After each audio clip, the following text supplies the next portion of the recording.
apologize.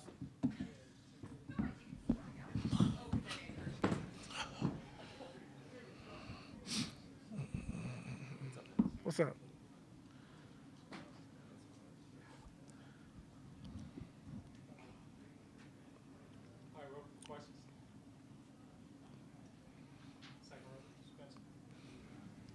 Ty Spencer Davies, Basketball Insiders. Just wondering, from that second half in Game 2, what can you use defensively that you can implement just to start out and set the tone here? I don't know. I mean, because we had to make some adjustments, and so you always like to go into the game with your game plan, and if it doesn't work, you want to make some adjustments. But I thought the guys did a good job of just adjusting, and we did some different things, and was able to hold them to 47 points in that second half. But the biggest key, I think, is our offense, not turning the basketball over, giving them easy transition baskets. And in the regular season, when Kevin got going, it was always in the first quarter. Is that what you want to do? Is just get the ball to Kevin and get him going early? Yeah, I like for Kevin to be, aggressive to start the game. I think when he sets the tone early, scoring the basketball, it opens everything up for us and for him as well. So, same thing we've been doing. So just I like his pace last game of playing faster cuts, harder cuts, running the floor in transition. I mean, that really opened him up offensively. Dave McBenamin, ESPN. Ty, you guys didn't have George Hill for three and a half of the Indiana games, half the series basically. Does it make you wonder, based on how well he's played since he's come back from that injury, how that series could have gone differently, maybe if you had him healthy for the entire time? I mean, for sure. I mean, it's an extra ball handler.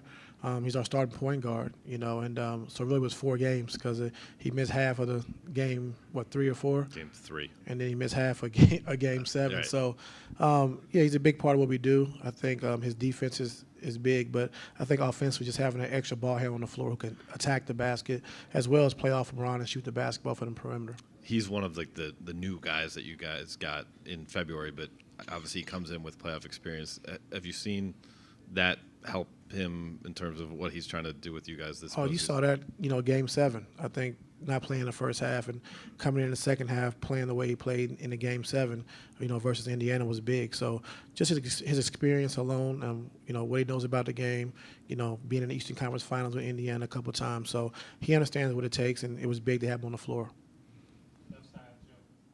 Joe Varden, Cleveland.com. In Game 2, you had such a big offensive night, and Korver, I think he only had a shot or 2. Was that one of those nights where just having him on the floor kind of took attention away for the Raptors from some of your other guys? Yeah, I mean, when he's on the floor, you have to pay attention to him. I think his movement causes a lot of problems. We had one clip we showed he ran in transition, and 2 guys ran right to him, and opened up the floor for LeBron to get downhill. So just having him on the floor, we talked about, we call it the Korver screen. When he screens the big and Kevin pops back, getting out, they switch. Kevin has smaller guys on him, so that played a factor, in his shooting ability. So they want to switch out and take that away. So just having him on the floor just opened up a lot of things for us offensively.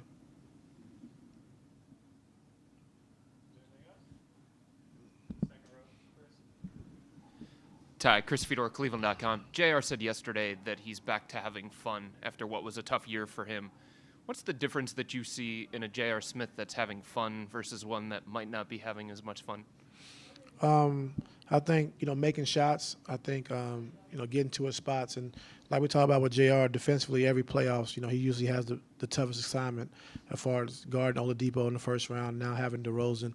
So when he's locked in defensively, you give him one assignment, he really does that well. So with that being said, and then also making his shots, I think he's found a good rhythm these last 3 or 4 games of the playoffs. So hopefully he can continue to shoot the ball the way he's been shooting it.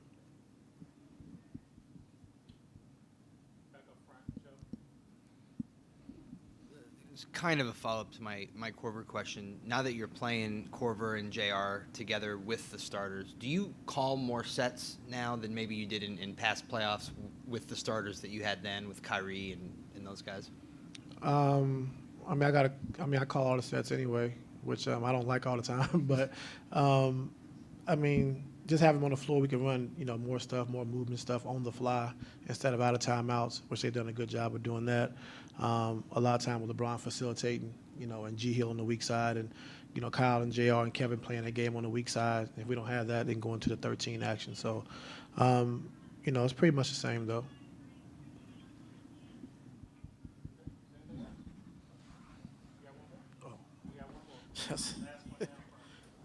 RJ is back in the building.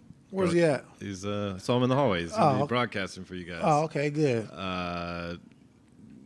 Good to have him back. Yeah. No, it's good. I love RJ, man. Great guy, great character. Meant a lot for us when we won in 2016. He was a big part of that, and just a big part of the culture, I think, of doing things the right way, being a veteran, understanding the game. When he was called upon, he was ready to play. So just, having him around, be good to see him today. You want to get that